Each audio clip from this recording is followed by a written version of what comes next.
Glórias a Deus. Queridos, olha só. A palavra do Senhor vai nos dizer que o salmista vai abrir a boca e irá falar. Ainda que eu andasse pelo vale da sombra da morte, todavia não temeria mal algum, porque Deus está comigo. Sabe o que o salmista está dizendo? Está dizendo que o vale da sombra da morte, ele pode chegar sobre qualquer um. Ninguém está livre de passar por um dia mau, ninguém está livre de passar por um dia complicado, ninguém está livre de receber uma notícia frustrante, uma notícia ruim.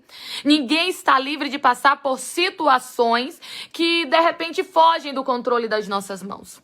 Mas independente daquilo que está acontecendo, sabe o que o salmista vai dizer? Ele vai dizer assim: eu não temerei. Eu não temerei, queridos. Aqui o salmista, quando ele diz eu não temerei, não é que ele não sentirá propriamente medo. Ele não está falando exatamente sobre isso. Ele está falando que não vai ser paralisado pelo medo.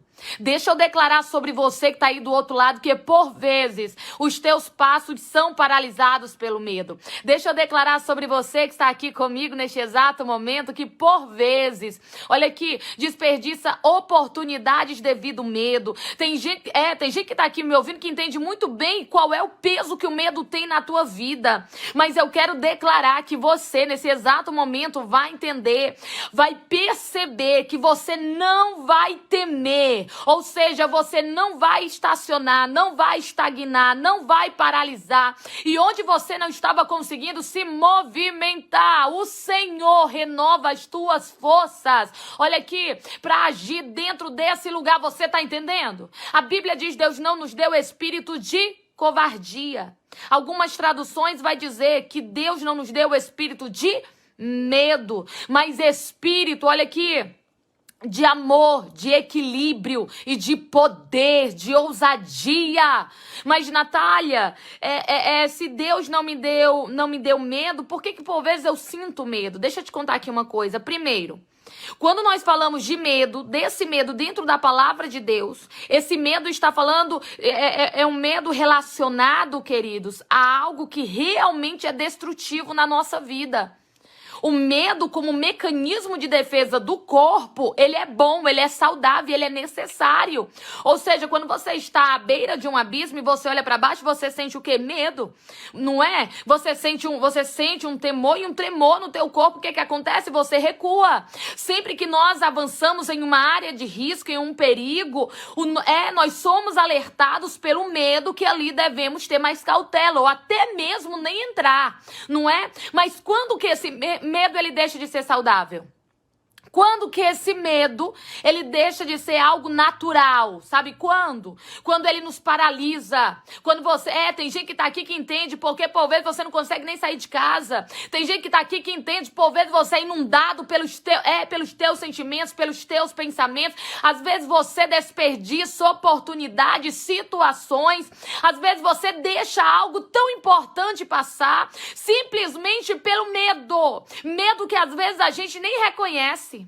A gente nem reconhece. A pessoa diz assim: por que você não foi? Por que você não fez? Por que você já não começou? Por que você não iniciou esse negócio? Por que você não tentou? E sabe? E há um medo tão angustiante, um medo tão frustrante, um medo tão paralisante que toda a nossa vida fica o quê? Estagnada. Não é desse jeito? E o que acontece conosco? Vem um sentimento grande de frustração. Sempre que o medo nos domina, a frustração vem em seguida, tá? Porque quando o medo nos domina, nós somos paralisados, nós somos impedidos, nós somos aprisionados, nós somos sufocados. Mas aqui tem gente que o Senhor está dizendo: é tempo de quebrar as correntes do medo. Você não tem o espírito de covardia. Esse não é o espírito que Deus te deu. Ele te deu de ousadia para você avançar, para você prosseguir, para você alcançar coisas maiores. Então, em nome de Jesus, rompa aí do outro lado todo medo que tenta te aprisionar. Você tá entendendo? Não é, Luísa? Esse medo aí não é natural, minha filha. Esse medo aí é pra te sufocar, é pra te frustrar, é pra te destruir. Por vezes é ferramenta do inimigo na nossa vida, queridos. Ele usando uma fragilidade que nós temos em nós, sabe? Ele usando algo que ele vê, que nós já temos uma fragilidade naquela área, ele vai lá e ele usa e a gente fica com medo. Fica com medo de prosseguir, fica com medo de tentar. Tem gente que tem medo de tudo, queridos. Tem medo de sair de casa, tem medo de respirar, tem medo do amanhã, tem medo da solidão, tem medo da velhice, tem medo da morte, tem medo de tudo. Mas eu não tô falando de um medo na questão de receio ou na questão de um mecanismo de defesa pro teu corpo. Eu estou falando daquele medo que depois, olha aqui, você se sente um derrotado. Você se sente um perdedor. Você olha e diz assim, é um medo tão grande que eu não consigo nem fazer isso. Eu não presto mesmo pra isso. Não é esse sentimento que vem logo depois que o medo te domina? Mas eu não presto mesmo. Eu não tenho capacidade mesmo. Eu não sei mesmo. Eu não tenho essa inteligência. Eu não tenho isso, eu não tenho aquilo. Não é desse jeito. Mas eu quero declarar que a partir de hoje, o medo começa a perder espaço na tua vida. A partir de hoje, você começa a se posicionar com ousadia. Olha só, a partir de hoje, você vai superar todo medo que tem te aprisionado. E em nome do Senhor Jesus, você não vai carregar esse sentimento de fracasso, esse sentimento de derrota, esse sentimento de dor, esse sentimento de perda que vem sobre você sempre que o medo se manifesta. Tem gente que já sabe as etapas que passa, as etapas emocionais, não é? É uma montanha russa emocional na tua vida. Tem hora que você tá desgastado só dos teus sentimentos. Tem hora que você tá frustrado só por causa dos sentimentos. Ou seja, você tá bem, você tá se erguendo, tá se levantando. Olha, eu vou te dar a trajetória da tua caminhada.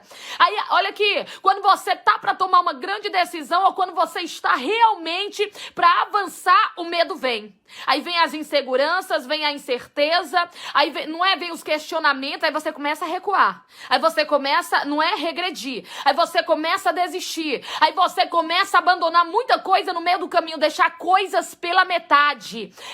Com medo de não conseguir finalizar, com medo de não ter sucesso, com medo de não dar certo, aí você vai abandonando, vai deixando. Aí qual é a próxima etapa? A próxima etapa é a frustração. Você se sente frustrado, porque você não finalizou algo, porque você não terminou o que começou, porque você não acreditou naquilo que você desejava fazer, no teu projeto, no teu plano. Aí você se sente frustrado. Aí como é que você começa a se ver diante do espelho? Começa a se ver como uma pessoa derrotada. Você se sente derrotado. Você se vê derrotado. Aí o que vem depois disso? A culpa. Aí você começa a se culpar e você diz, é por isso que nada dá certo. Você não tem capacidade mesmo, desiste de tudo, não finaliza nada, não tem nenhum projeto concretizado, não alcança os teus sonhos, não luta pelo que quer, desiste no meio do caminho. Aí você vai começar a se culpar. Queridos, olha aqui, quando a gente entende como ser o nosso melhor amigo, não tem ninguém que consiga nos paralisar. Mas quando a gente começa a tomar posição de carrasco na nossa vida, quando a gente começa a tomar posição de acusador dentro da nossa alma, não tem pra ninguém não, sabe por quê? Porque a gente conhece o nosso pior lado.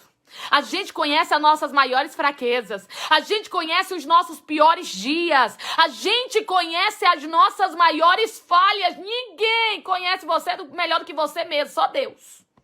Não é desse jeito? É por isso que depois de todas essas etapas, quando você chega na etapa da culpa, é só ladeira abaixo. É por isso que quando chega a etapa da culpa, é tão difícil levantar de novo. É tão difícil prosseguir, porque se tem alguém que sabe onde tocar, onde tá doendo, onde está a ferida, é você. E quando a gente se coloca nessa posição de acusar a nós mesmos, de nos culparmos por uma decisão errada que às vezes nós tomamos no passado. Acusar por causa de algo que nós fizemos quando nós não tínhamos a experiência, a maturidade que nós temos hoje. Você tá entendendo? Quando nós nos colocamos em posição de acusador, você pode ter certeza, você vai onde ninguém vai. É por isso que é tão difícil, queridos. Mas deixa eu te contar aqui uma coisa. É tempo de romper com medo. É tempo de sarar as feridas que desencadeiam esse tipo de comportamento na tua vida. É tempo de se levantar. É tempo de ter ousadia. ousadia de fortalecer o teu emocional, de sarar as feridas da tua alma, vencer os traumas do passado e avançar em direção às tuas melhores e maiores realizações e trabalhar na tua vida para você adquirir uma melhor versão ainda daquilo que você vive. Você está entendendo? Você está entendendo? Se você crê que você vai romper com medo e você vai viver uma nova história, você declara aí: eu creio nessa palavra, eu creio nessa palavra, eu creio nesta palavra. É tempo de romper, romper todo medo, toda dor, tudo que te aprisiona, tudo que te impede de ser feliz, realizado, próspero e abundante. Mas, Natália, eu não sei se isso é para mim. Quem disse que não é para você? Queridos, olha só, às vezes a gente tem tanta dúvida se aquilo é para nós, mas o que nos dá a certeza que isso não é para nós? Você já se perguntou sobre isso? A gente tem certeza às vezes, não é? Isso não é pra mim, eu tenho certeza. Não é, eu não consigo esse tipo de coisa. Não tenho nem capacidade, tenho nem inteligência. Ou eu não tenho condição, eu não tenho apoio, eu não tenho dinheiro, eu não tenho isso. Não é, a gente tem certeza que não é pra nós. Mas, ei, quem nos convenceu disso? Quem nos convenceu disso? Qual a certeza que você tem que não é pra você? Você tá entendendo? Às vezes é uma ferida na alma que tá desencadeando, atitudes que nos levam pra baixo, que nos autodestroem, que nos prejudicam, e isso precisa ser sarado, tratado, à luz da palavra, em nome de Jesus. E eu creio que aí do outro lado, você vai sim romper com todo medo e vai avançar. Você foi chamado para ter uma vida próspera, uma vida abundante, em nome do Senhor Jesus. E mais, você foi chamado para ser instrumento de cura. Você tá entendendo? Você tá entendendo o que papai tá falando pra você? Gislainessa, recebe aí, mulher de Deus, do outro lado.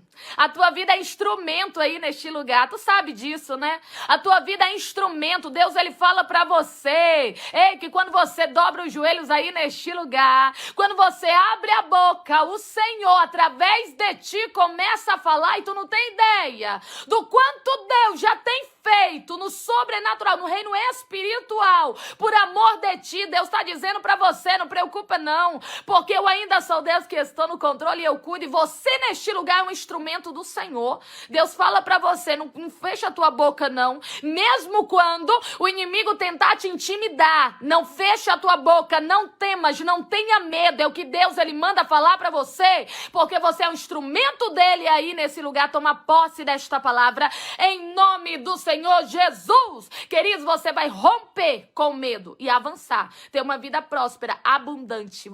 Abundante. Sabe quem é que não quer te ver vencer? O inimigo. É ele. Ei, Deus quer te ver vencer. Natália, eu não sei se Deus me quer mais que vencedor. Eu não sei se Deus me quer vitorioso. Você não sabe. Você é mais de semelhança do Senhor. Você acha mesmo que ele não queria isso pra você? Quando você firmou uma aliança em Cristo Jesus, você foi feito filho de Deus. Você acha mesmo que Deus não quer o melhor pros seus filhos? A Bíblia diz que Jesus abriu a boca e falou: ei, se vocês que sendo ruins, cruéis, maus mesmo, vocês sabem dar coisas boas aos vossos filhos, imagina aí o Pai Celestial, que é bom, perfeito e eterno. Tu tá entendendo? Se você que é ruim na sua estrutura humana, não é? Falha. Nós somos, queridos, nós temos defeitos e falhas. Vamos ser, se você não é um arcanjo, um querubim que tá me ouvindo aí do outro lado, você também tem falha, tá? Então, olha só, se nós, sendo falhos, damos o melhor para quem nós amamos, quando Jesus, ele cita filhos, por que ele citou filhos? Ah, Natália, então se eu não tenho filhos, eu não me encaixo nessa palavra. Ei, por que Jesus citou filhos? Porque é um dos vínculos mais fortes que existe entre pais e filhos. É um dos vínculos mais fortes, querido. Uma mãe, ela é capaz de dar a própria vida por causa do seu filho, da sua filha. Você tá entendendo? Um pai, ele é capaz de deixar de vestir o próprio corpo para vestir o seu filho, a sua filha. Não é quem é pai e mãe sabe do que eu tô falando. É um dos vínculos mais fortes. Ah, Natália, tem as suas exceções. Claro, querido, na queda existem anomalias, tá? Na queda do homem nós vamos ver aberrações, anomalias, coisas que vão contra essa natureza. Porém, o natural natural, a criação de Deus foi feita desta maneira. E nós vemos isso, tá certo? Nós vemos exatamente isso. Um dos maiores vínculos que existe entre pais e filhos, não é? Pois é, Jesus, ele citou esse vínculo para que você entendesse o poder. Se você, que é capaz de dar a tua vida pelo teu filho, pela tua filha, olha só, mesmo sendo ruim, você é capaz de dar o melhor para ele, sabe? De se doar por completo. Imagina Deus que é bom, eterno e perfeito. Imagina o Pai Celestial. Era isso que Jesus estava dizendo para nós. Pois é, então deixa eu te falar aqui uma coisa. Se porventura tem alguém do outro lado que por vezes acha que você não nasceu para vencer, você não nasceu para ter sucesso, você não nasceu para ser abençoado, ou você não nasceu, sabe, para ter a vida abundante e próspera que a palavra de Deus ordena, que isso não é para você, pode ter certeza de uma coisa.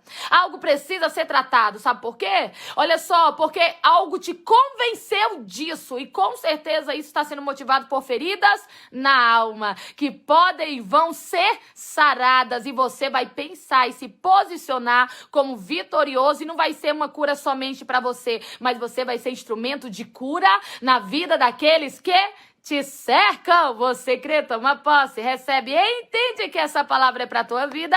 Confirma aí nos comentários com o teu amém.